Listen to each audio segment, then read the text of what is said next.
Nothing beats rock. Well, we got a little college NCAA basketball. Yeah. We'll start with the big boys first. Auburn versus Florida. Yeah. I like what you said the other day, the lack of March Madness. The lack of March Madness. It's all ones. Yeah. Yeah. There was no magic this year, really. Yeah. But, so where are we at? Auburn and Tennessee? Auburn versus Florida. SEC matchup. I don't know. I guess I'll go with Auburn. I'm going to go with Auburn. Yeah. I like Bruce Pearl. Yeah. I thought Florida was better, but watching the last few games, Auburn seems pretty tough. Auburn's real good. Yeah. Like, no knock on Florida, but yeah, Auburn.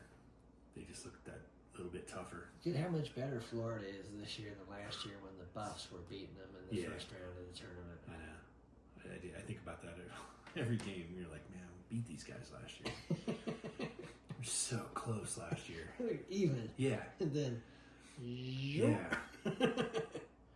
Yeah. Okay, so. Well, we were also in the Pac-12 and went to the Big 12, and Big 12 is way better at basketball. I didn't think so, but proof. Yeah. 1 year in. Yeah. Then we got Duke versus Houston. I know. I'm going with Houston. I just don't like Duke. See, I'm picking Duke. Yeah. Because I'm really happy the way it goes. Right. Actually, I'm not. Even if Duke wins and my pick's right, I'm not going to be happy. Right.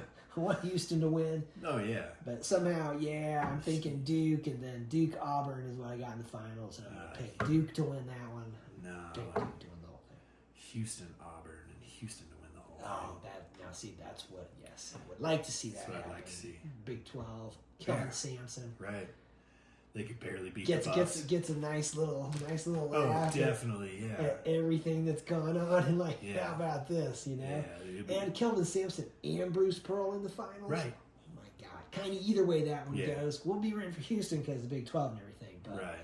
That would be cool because both those coaches have kind of had their ups and downs, and people don't like their style, but it's like everywhere they go, they kick ass. Yeah.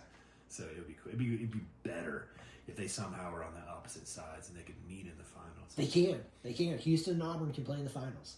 Oh, right. Yeah. So they can. So okay. let's say Auburn and Houston, if they both win, oh man.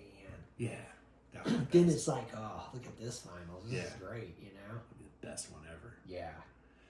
Well, we'll see. There's still a chance. There's a chance. So then, let's go to the college basketball crown. The crown.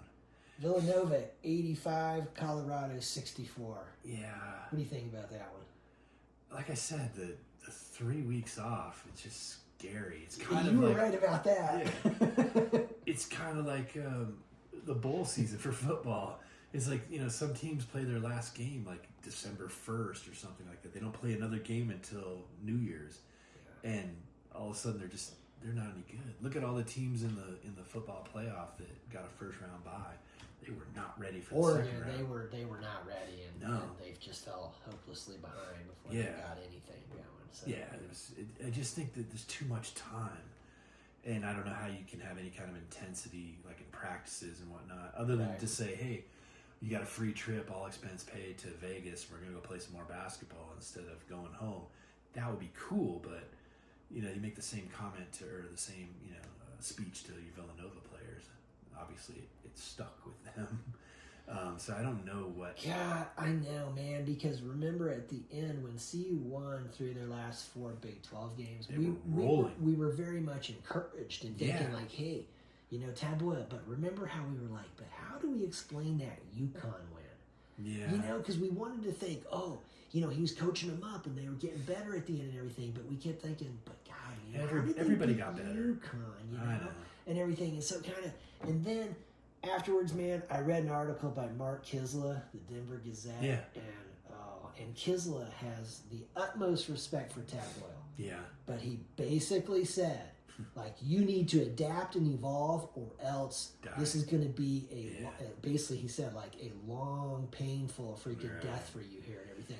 And he got into some stuff because he said that it's not just the off-the-field stuff, because apparently on opening day of the tournament, there were games played in Denver, and Tad Boyle, I guess, had a press conference or something, and Kisla called it basically a pity party for how he thought the game has changed, and now all anybody cares about is the players getting paid and not graduation and all that. So there you go. The off-the-field stuff with NIL and the portal, not working great for him and everything. No. Okay. And he doesn't like the process or... So then, Kisla, though, said it's on the court also. And he said that he recognized this not this year, last year.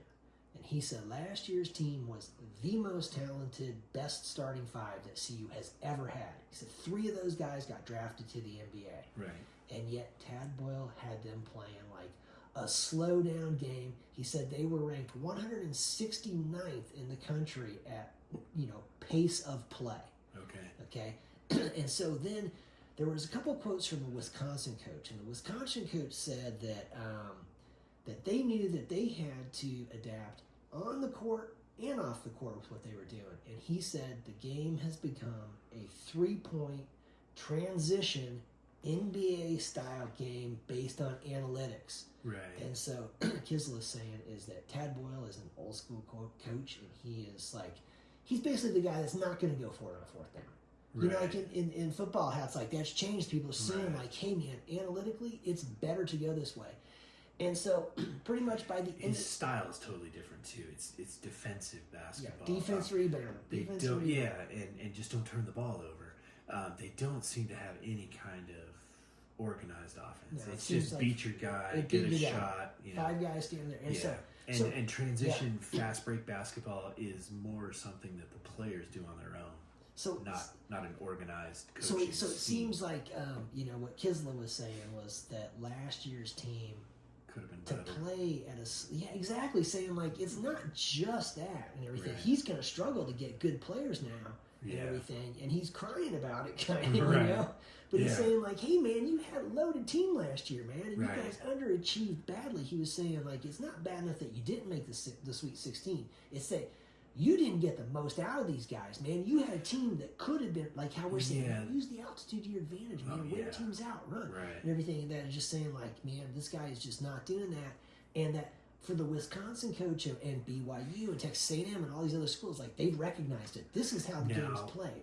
The question I would ask is, did all of those coaches recognize it and they were there before and after, or were they new coaches that they brought in since NIL's evolution? Okay, so that's the thing, is because of seeing like how it's changed so fast in just these 2 years and everything. Right. I think these coaches were there, and the guy at Wisconsin, it sounded like he was basically saying that he was actually there under what was the guy, Bo, the previous coach at Wisconsin. I can picture him. Yeah. He did really great there and everything.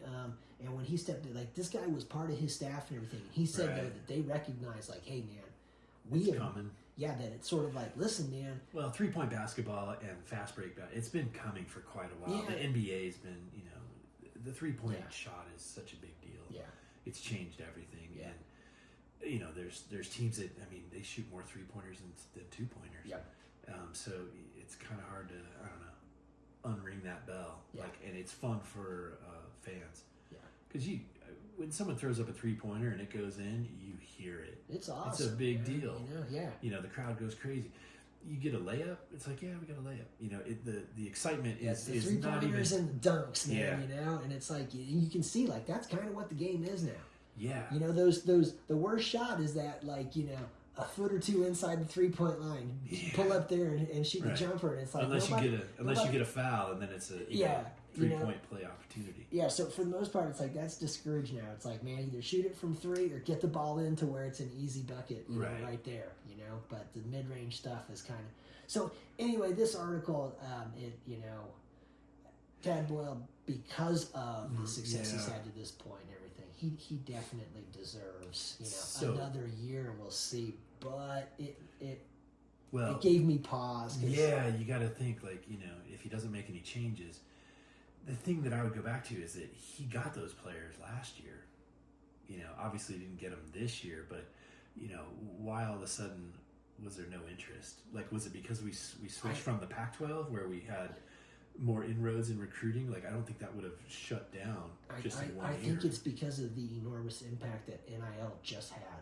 That it's like he got those guys because of the timing of when those players are recruited and everything. That it was like this is a little bit on the money wasn't there. Front, it wasn't a big deal. Yeah, it's like it's on the front of this and it's not really there yet. And now it's established. Bam, it's there, and all of a sudden, man, 3 guys go to the NBA. A couple of their dudes who are good, they leave to go get paid more at other programs, and all of a sudden he's there bringing in NAIA guys and Division II guys and thinking, hey man. That's not going to do it. Right. So CU just paid Deion Sanders I don't know, top 5 money. $54 million over 5 years. Right. So somebody recognizes what's going on and the potential and how things are changed. So because they locked him up, right? They've got to be coming up with some strategy to help all the other sports too. And it brings up a good point because then it starts to make you think like. Rick George did not hire Tad Boyle. No. Is there a chance that Rick George thinks this is not the guy, and I know he's not the guy, and I need to respect what he's done to this point, but we need to let this kind of run its course and everything, and then we're going to go for a home run. Yeah, I don't know what that home run looks like. Yeah. Is it, you poach somebody off another staff? I don't know. But I can see where you're going with it. Yeah, it makes you wonder: is he kind of being set up to fail? That it's just sort of like we're not going to save you. That much. We're not going to save you if you're going to continue to play this style of basketball, and you're not going to bring in the players.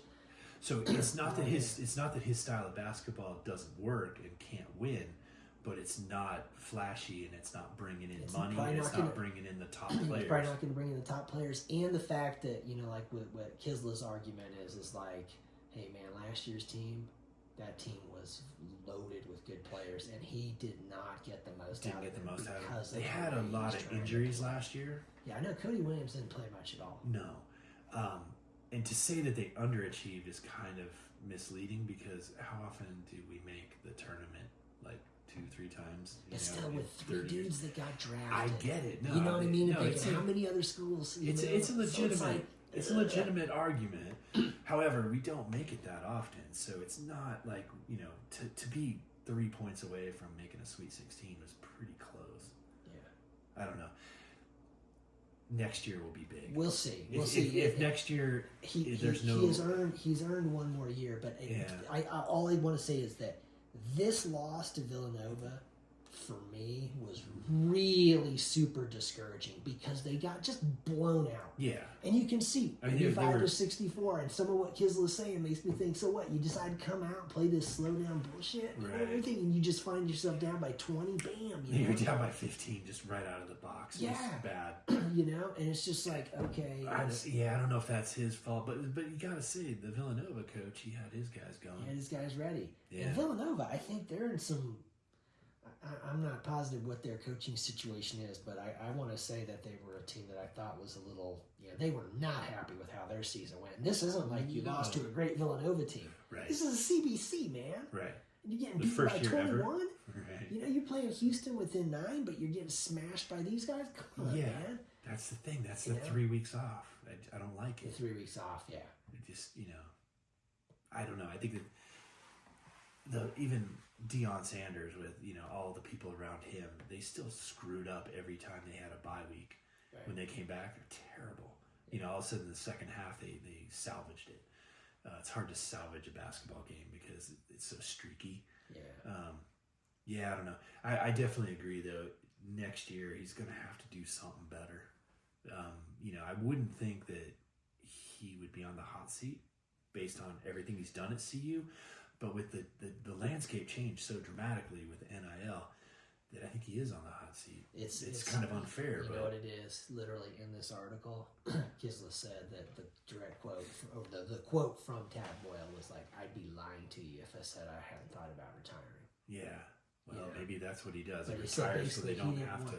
Yeah, he didn't want to be chased away from the game, and he'd rather kind of go out on his own terms. He'd rather have a nice season and say, okay. So you can see, I think Tad Boyle's realizing the writing's on the wall. That this is not for him. Well, you look at Coach Saban, the writing was on the wall for him too. He did not want to go down this road. Yeah, he saw I'm not into this. This is different than just national championship. Right. I mean, yeah, he's in a completely different stratosphere, but. still, like, he didn't. You know, but he had the wisdom to know, like, this is the time, man. I'm getting out of here. This is a good time to get out of here. So, he's definitely not in that ballpark, but hopefully, I don't know. Maybe he's thinking about it, and CU's already thinking about a replacement, but I don't know. Chauncey Billups coach, isn't there? That's the kind of guy you're looking at or thinking about, like somebody with ties, because there's not going to be another Deion Sanders that has 0 ties to CU until he gets here. I mean, he does now. He's got, he's a buff. Man. Yeah. He got 54 million reasons to be a buff. Plus his 2 sons played here, man. Right. So, he's got some he history. Is the coach. Yeah. I don't know that they're going to hit a home run or even who that person would be for college basketball. Yeah. Unless you got like a Calipari type person who just, would come in. And I don't see that either. Yeah. And it's so interesting, huh? He goes to Arkansas and everything, and bam, they make a nice little run and everything. And you can just see, like, is he the greatest X's and O's coach out there? Probably not and everything. But, man, can he get good players? Yes, he can. Yeah. Is he going to let them play a way that keeps good players coming? Yes. Look at Coach Mack. I mean, he wasn't the best X's and O's guy, but, man, he could talk people into doing anything. We get players that had no business coming to Boulder. And they go right to the NFL. So, because that was the big complaint with him. Even though he got everybody there was, like, no adjustments in the halftime. That 94 loss to Nebraska and everything in Lincoln, that's always a tough one to stomach because there's no way that team was 24-7 like that. Definitely. That was definitely a very good Nebraska team and everything, and not take anything away from that. That would have been a great year, though, to have a 12-team playoff to be like, you know what? You guys need another shot at these guys. Make some adjustments, cover that freaking tight end down the middle. Come on, man. And I don't think Nebraska would want to play Colorado again that year. No, they were pretty happy to walk away with the one win. Whoa, we're done. All right, we won that one. Cool, And for the Buffs, it would be like, hey, man, let's not rematch. worry about getting Salam the Heisman and everything. Let's freaking get some points on the board, So that's tough. That's a tough one to stomach. But we'll see. We'll see what happens. I think maybe if CU's already looking, they're already looking ahead. They've got somebody in mind or they've got some sort of a strategy.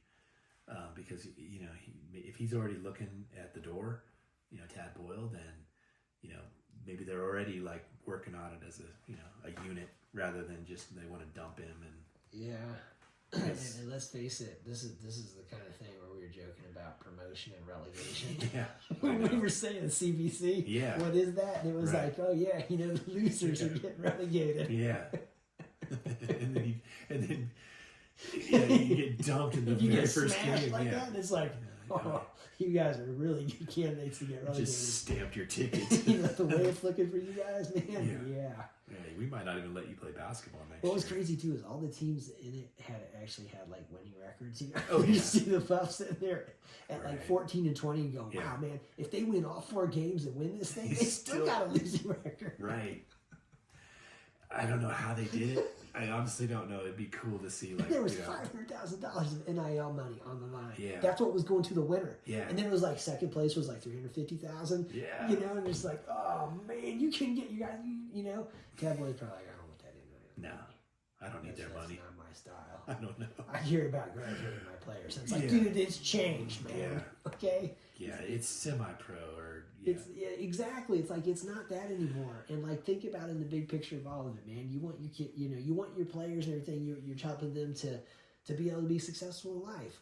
I'll tell you what, man. Maybe it just feels, making money is Maybe it just feels dirty. Like it's not like because he's it's been around for so anymore. long. Yeah. It's kind of like Boulder High was a basketball coach. Maybe. You do that, right? Yeah, I don't know. We'll see what happens. It's a weird one. I don't think he's the only old school guy that has this problem. No, probably quite a few. Nick Saban's the most legendary type. He got out there before it was a problem, right? But you go down to every level. There's just old school coaches, and they don't like all this. Not liking it. Yeah. Oh well. Keep an eye on that one because I don't want to see him get smashed, and fired, and or have all the good work that he's done just ruined. If he does go out on his own terms or just retire, whatever it is. But they're going to have to find somebody else. Because maybe, he's not going to make the changes. And if he's not going to make the changes, it's kind of hard to cheer for him. It's tough, man.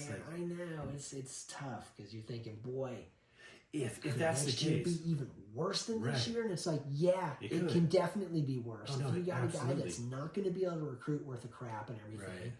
Right. And so if that's the case, and it's just that mindset, then it's definitely time to go.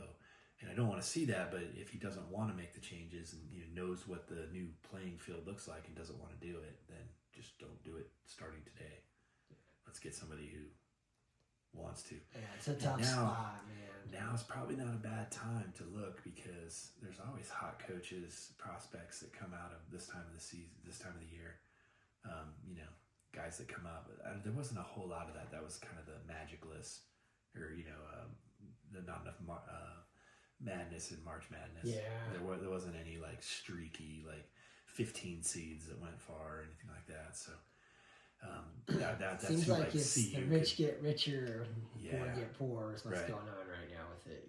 Yeah, it keeps up. We won't need a 64 team tournament. We could just start at the Sweet 16 because there's not going to be enough players to have really solid. You wonder in the everywhere. long term what it's going to mean for the tournament because I understand and everything, and it's nice to give the little conferences a chance and everything, but there's going to be a point where it's like, look, it's kind of actually become unfair to who the actual best teams are. With the NIL skewing it changes it, because I've always said that I really like it when the small schools get in, because every once in a while they go on a tear. Everybody gets, and it's just like, this is awesome, but NIL can nullify these little schools to where it's like, any dude that they have that's any good, he's going to be going, So that'll be tough. All right. We'll do a little hockey? Oh, definitely. All right. It's NHL. All right. So let's start with the little Avs. Yes. They were up 5-3 tonight on the Blue Jackets. The last we heard, Kyle McCarr got that 30th goal. And I thought for sure no one else had scored 30 goals as a defenseman, but they said he's the ninth. He's the ninth guy. So I got to look that up because I thought for sure nobody had done it. We'll see. It's impressive. There's no Avalanche defenseman that's ever done it. So that must be what I heard. Something. Yeah, we've had some awesome Ray ones. Bork. Yeah. Rob Blake. Yeah. I mean, Sandis Ocelinch, who, offensive minded. Man, that dude was good. Yeah. God, they have some good teams. Well, seems like maybe the only weakness is their toughness. That game against Calgary. I mean, I'll tell you, it was so crazy. Remember, like, is it wrong to be rooting for the Flames tonight because I want Kadri to get in there? And then the way the game happened was like, oh my God, man, not like this. Not a 2-goal lead going into the freaking third period and you blow the 2-goal lead and then, they blew the 2-goal lead on a single shift. Damn, man. To the fourth line. So think about this. If Calgary had been up 2-0, mm-hmm. and then the Avs lose, they come back tied up, but they lose 3-2 in the shootout, we'd be like, that's okay. We got a point out of it. Right. The Flames needed it too. See, that's the thing about We'd feel better about that. If you tie a game and you come from ahead to tie, it's like a loss. You come from behind and tie, it's like you won. Yeah. There's a totally different feeling. It felt it's still a tie. Because like, man, and it was like, oh my God, this one made me, I'm happy for Calgary to get the 2 points, but this one just makes me go. And then I saw it out hit 47-22. I'm just thinking like, oh my God, 2-1, and it's like, okay, Calgary's desperate and everything. They are. They're playing kind of a different thing than the They're Avs playing different hockey, yeah. But it was just ugh. But historically, the first few years that the Avs were here, they were way more physical and tough. That's what they had over the Wings. Remember, they were more physical than the Wings, and the Wings were like they were going to hurt you. It was their turn, and it was like, but they had a hard time with this. Yeah, I mean, they should have won like 4 or 5 in a row or something, or 5 out of 6 or something. The Wings were stacked. Yeah, they got one. But because the Avs were just mean. They would just beat you up. Yeah. But the Avs lost all of that, and they're really finesse-like play or a team, and it looks great. But sometimes they just need to be more physical. So they do. They get out hit quite a bit. They don't finish their checks. In the playoffs, that's a big deal. Like the Avs will come in and you'll just see them kind of swoop around and be like, oh yeah, I'm not going to hit that guy. Because you got to do it. Like, Dallas doesn't. Are you wanting to freaking go flying into the corner to get that puck if, back in the day, Adam Foote's coming in there? Oh, yeah. Versus now? Yeah. Versus now where you're like, I can go in that corner because these guys aren't going to make me pay for it. Right. I'm like, you got to start taking guys out when they go do that, man. It's not even take them out, but you got to give them happy feet. Like, they might not get in there. You got to hit them, man. You got to say you're going to pay the price. If you're going to go in and dig this puck out of the corner and everything. Yeah, you might get the puck, but it's going to hurt. It's going to be physical, to do that. We don't have that, like, on a regular basis. And that's been a downfall for quite a few years. The Avs have incredible, talented players, skill-wise, skating ability, but not as gritty as in the past. And knowing that it's the collision course with the Stars. The Stars. That's going to happen in the first round, man. They're going to be mean. Ben is going to hurt a few people. Like, it's just his deal.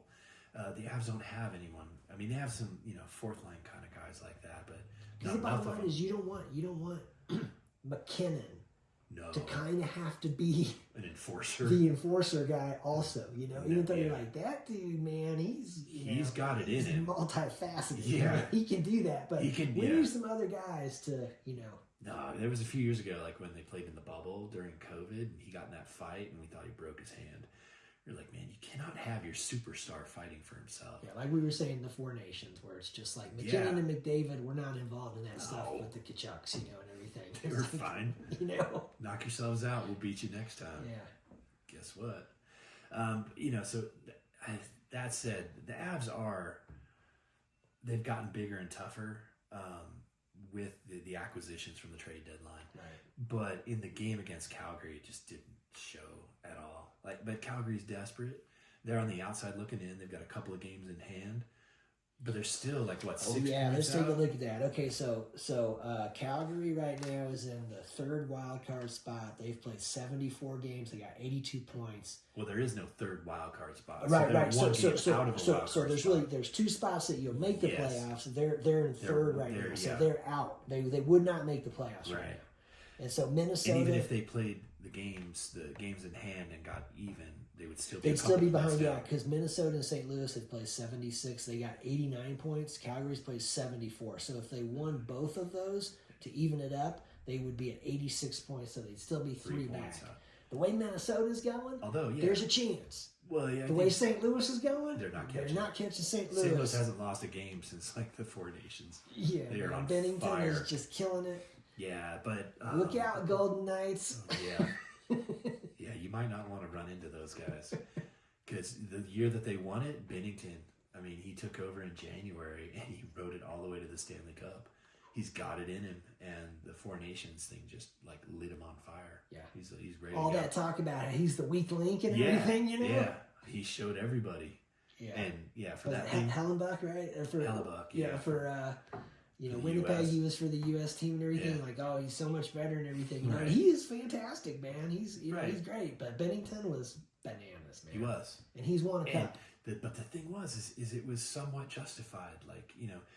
He's a little streaky stuff, Bennington hadn't been doing all that stuff. He's kind of like Belfour. Yeah. Where it's like when this dude is playing his best, man, he is unbelievable. Belfour didn't seem to do it for long stretches like Bennington, because the year they won the cup, he was lights out for the second half of the season. Belfour, he was lights out when he played Wah. He was lights out when he played Wah. He was just there were games on his calendar where he's like, I'm going to be my best on this day. And that 95-96 season, the Avs played Chicago. Yeah, and Belfour was playing for Chicago. Oh my God, he was awesome, man. Yeah. The Avs had a harder time with the Blackhawks right. because of Belfour than they did with the Wings. Yeah, Yeah, no, he was awesome. Yeah, and he ran his mouth with the best of them. Yeah. And then he went to the Stars, man. Yeah, that was the worst place. God, freaking beat the Avs twice, man. Yeah, I just don't like the Stars. But yeah, that one still sits there. So so Winnipeg, they've locked up a spot. Dallas has locked up a spot. Mm-hmm. The Avs are in third in the Central. In the Pacific, Vegas has locked up a spot, and then LA's in second, Edmonton's in third. They haven't locked it up yet. So. But Calgary would have to jump all the way up and catch Edmonton. I don't think that's numerically possible. No, but their best shot is for Minnesota to Minnesota. kind of go I think forward. Minnesota's only won 4 out of the last 10 games.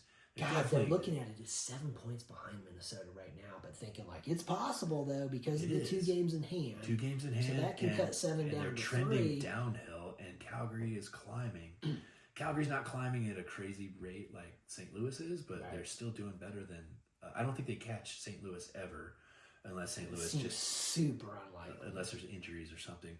But I think there's definitely a scenario where they catch Minnesota. Yeah. And I think it would make the playoffs even better. No, I don't have anything against Minnesota, but I do like when there's a lot of Canadian teams. Oh, yeah, I think it'd be awesome, man. If St. Louis moves up into the first wild card spot, Calgary ends up in the second slot, so then Calgary would be playing Winnipeg, and St. Louis would be playing Las Vegas. I like that. That sounds great. And then you got the Avs going against the Stars. Oh, my God. And then the Kings Edmonton and against the Oilers. Kings. There's just toss-ups. Awesome good matchups there, man. I mean, the Jets could not be happy with that, and Vegas could not be happy with that. I mean, Colorado and Dallas are pretty much on a collision course. They know that's happening, so it's just... and Edmonton and the Kings, same thing. Yeah. So if you make the other teams uncomfortable in Vegas and Winnipeg, I like that too. Yeah. Like I just don't. The Wild just seem like they're falling apart. Yeah. And Calgary, I would like to see them because they just look like they're hungrier. And I like Kadri. Kadri's such a good player. Yeah. So hopefully we'll see how that goes. I mean, there's 8 games left or so. Yeah, for Calgary, maybe 6 games for the Avs. So there's a good week or so. Yeah. And then let's see on the East, Atlantic Division. Toronto's locked it up. Tampa Bay and Florida. They're 2nd and 3rd right now. In the Metropolitan Division, Washington and Carolina have locked up spots, and New Jersey is in the 3rd spot now. The East is just as packed with talent as the West is. Maybe a little denser, because I don't think any team in the East is eliminated yet. Like, I think even the Sabres are still mathematically in it. I think that's right. Place. I think so. There's a lot of teams within 6 points of each other. Yeah. And nobody wants to play anybody else. I mean, Toronto has gotten beat in the first round how many times? Right. They're locked up, but they do that a lot. Well, right now it would be Toronto against Montreal. Yeah, that's not a good matchup. So there's not really good ones. And we got Ottawa. Ottawa would be playing the Capitals. Yeah. Oh, wait. No, sorry. Okay, so it would be the Capitals against Montreal. Sorry, yeah. And Toronto would be playing Ottawa. Yeah, okay. Because Montreal is in the 2nd wildcard slot, and the Capitals, they're 105 points. So, yeah. But the Capitals are slumping right now. They've lost 4 out of 5. Yeah. I mean, they've got a cushion, but they need to figure out what's wrong. Whether it's just motivation or whatever it is. Right. I mean, they've got Ovechkin, who is on pace to take the all-time record. That seems to be the brightest spot ever for them. He's 3 goals. Yeah. From the record with 7 games to go. Right. So that means, he could do it in 1 game. Yeah. All he needs is a hat trick. Well, he could crazy. do that. The loss to Carolina last night, 5-1, but he got the one. Play goal. Right. Just like, I listen. There's a bright spot in this one. Yeah. Well, not to mention that, but that game turned into a street fight in the 3rd period. The 3rd period took like an hour and a half. They didn't have enough players on both benches to have 2 full lines. Like it looked like a beer league game when it was finally done. And Ovechkin was in the penalty box because he was just serving penalties for other people. So that game was pretty crazy. Yeah. But they play again tomorrow. I think they play the Islanders. But yeah, okay, so the Islanders, so what I was going to say is when they were playing Carolina, Bettman was there. All the big wigs were there except for Gretzky. I gotta figure Gretzky's going to be at every game now that it's 3. Yeah, we were joking. The game is in America. He'll be there. Right. I don't know if he's going to show up to the game in Canada. Maybe he'll have like a little Secret Service protection in Canada. I don't know if he'll be able to stand how loud they're going to be cheering for Ovechkin when they're going to be like, "You're a traitor." Oh, he needs to fix that. Get that MAGA stuff out of here. Right. We'll cheer for the 51st state. We'll cheer for the Russian. Man, one thing I would say. That's messed up. Just a little political commentary. Yeah. Okay, so if you make Greenland and you make Canada and you make Mexico part of America, yes, then those people get to vote. Yeah. Right? No, we'll probably not let them vote. Yeah, that would have to be the tactic because they're not going to come out voting for, definitely not. the guys that did this to them. No, definitely not. So does that mean that they get 2 senators also and some representatives? Probably not. They'll probably be like, I don't know, what does Puerto Rico get? They don't get a senator. Puerto Rico, yeah. They don't get any representation, right? Yeah, I'm not even positive if Puerto Rico gets to vote in presidential elections. No, I think they do, but they don't get any representation. They don't have a senator. They don't have congressmen. I don't think they get to vote because they don't have any electoral college votes. That's a good point. I think, so that's probably what you want to do is we're just going to make them territories. We're not going to let these millions of people participate in. Of course not. Democracy. No, right. Definitely not. That's a good point, though. But yeah, if you made them territories, but no, the people in like America's Samoa, they get to vote. Maybe they go into some. I don't. Because I remember, every time there's an election, they're like the last polls to close, and they get like. Do they count as part of Hawaii or something? Maybe. I don't know how they do that. That's a good point. Because if you live in the District of Columbia, you don't get an electoral vote either. District of Columbia is an odd one because they don't have 2 senators. No. And everything. And there is basically in the Constitution, no taxation without representation and everything. And so it's like, there's some stuff here that's clearly not okay. Yeah, they're definitely within the boundaries of the United States, or Puerto Rico, or Guam, but I think maybe I don't know why. Maybe their votes count, but there's no electoral college. They just go into the popular vote. I'm just not sure on Puerto Rico how that exactly works because I know they don't have 2 senators. No, I know, they definitely don't. Washington D.C.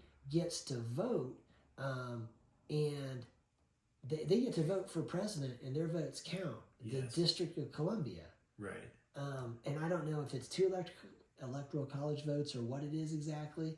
It's small because it's small, but they don't have 2 senators, and I know there's been times where they've talked about and everything. And of course, they're not going to get to. Why? Well, because the Republican Party, no way are they going to do that and everything because they know that those guys are going to vote for the Democrats. It would change the balance, so they won't do it. Right.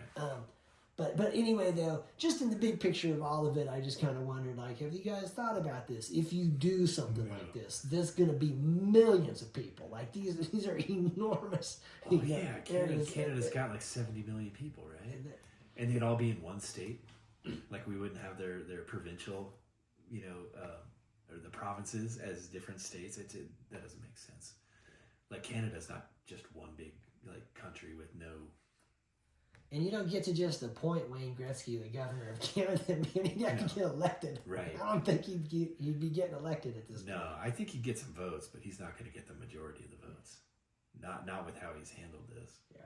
It's too bad, but yeah. Anyway, we go back to 3 goals in 7 games. It's sitting there for him. Oh, yeah. It's on a tee. Yeah, it's ready for him. And every game he's a threat. Anytime he touches the puck in the offensive zone, he can score. So, yeah. 3 seems very reasonable. And man, he seems like a super awesome dude. Yeah. Yeah, he's different. Yeah. Like you looked at Wayne Gretzky, all the talent in the world, but he wasn't going to win a single fight. Right. He had other people to do that for him. I've seen videos of Ovechkin knocking people out. Like, Ovechkin seems like every aspect of it. Like, you don't want to mess with him in that way. Not at all.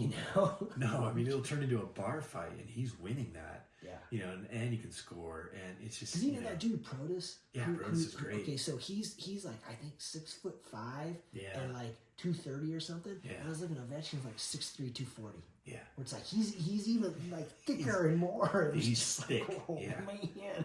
No, I don't remember the name of the kid, but it was another Russian kid that thought he would take a good shot at Ovechkin, and he knocked him unconscious. Like he was holding him off the ice and just punched him into the ice and then let him go, and he was out. I want to kill you. Yeah. I just want to show you how to do that. Yeah, I'm in charge. Like, I'm the best Russian in this league. Yeah, I don't remember his name, but it was like definite. There was no one else could have won that fight. It was he knocked that kid out. And so he's different. He's different, man. Yeah, I like Wayne Gretzky when he played. He was so fun to watch, but yeah, not the same kind of player as Ovechkin. Yeah, different. Yeah. So, and to think, I mean, when you think of all of the great players, and to think Ovechkin is about to be right. Has scored the most regular season goals of anybody in the history of the league. Right. I mean, we're asking. Like we think about Sakic. We think about Forsberg and everything. Brett Hull or Messier or Mario Lemieux. Sidney Crosby and stuff. And it's just like Crosby, and he's still going, but it's like man, it's nowhere. just, he's nowhere near Ovechkin. Yeah, it's just wow, man. This dude, and he did it kind of quietly. Yeah. I remember about 4 or 5 years ago, they were talking about could anybody catch Wayne Gretzky, and Ovechkin was the only one in the conversation. They're like, he'd have to score like 35 goals a year, and you have to do this crazy rate for this long. It seems like, that's impossible. And all of a sudden, here we are. And at his age, because they were talking about Wayne Gretzky in his final year in the NHL, he only scored 9 goals. And they're like, you're going to have Ovechkin scoring over 30 goals. And they're like, that's just not likely. Let alone, was it possible? And there he went ahead and did it. Yeah. So here we are. So it's pretty amazing. Yeah. And then the other question at that time was, okay, if Ovechkin doesn't get there, who's the next guy? And there's just nobody. Right. Like, because you have to play for so many years and put up these numbers every year. Like Sidney Crosby's not going to do it. He's already same age. I think he's 37 and Ovechkin's 38 or 39. So he's way ahead of Crosby. Right. But the only guy that would have done it would have been a Yager. Because he's Yager, actually still playing. He's still playing, right? Over Czech Republic or something like that. Something like that, yeah. He's probably got like 1,000 goals. But not in the NHL. Yeah. So, Ovechkin, special. Yeah. Just awesome. So, look forward to, I think they play tomorrow night in the Islanders. Okay. We'll see. But maybe that'll be on ESPN Plus. It was going to be on national TV, Oh, you know what? So so ESPN Plus when it's a national game, it won't be on ESPN Plus. Oh, really? It'll be on the other stuff. Yeah, because it's been kind of just like a crazy bonus of having that, where it's like, oh my God, there's a lot of NHL games on here. It's not not the Avs, but right. No, there's no Avs games. I've seen quite a few Capitals games now because of it. You know? Yeah, and definitely with the chase to catch Gretzky, they're going to put all those games on. Yeah. But I think, now that it's 3, it's 2 to tie, 3 to win. So it's probably on ESPN Plus for the Capitals. It's probably going to be like, nope, that means it's going to be on the other channels, the bigger stuff. Oh, it'd be on TNT or ABC or whoever the big stations. It's something that looked like it was like three different channels or whatever it's on. It's not ESPN Plus. No. That's for the lower tier games. Sorry. Or the Avs. The Avs, we don't have them on TV. You've got one of the best teams in the league year after year. They're not on TV in this market. It's messed up. Yeah. All right, well, go Ovechkin. Go Ovechkin, yeah. See him do it. 7 games to get 3. Yeah. I don't know if any of those games, I don't know what their schedule is. I like your point, though. If he did it in Canada, that would be a bonus. We gotta look at the schedule. 3-game trip through Canada this coming week, and he just gets 1 goal in each game. Right. Just like the record's broken. Where's the great one? Yeah, he'd have to sit there. He's down in Mar-a-Lago, man. Right. He's mowing the lawn. He's playing golf with Trump. Yeah. Oh.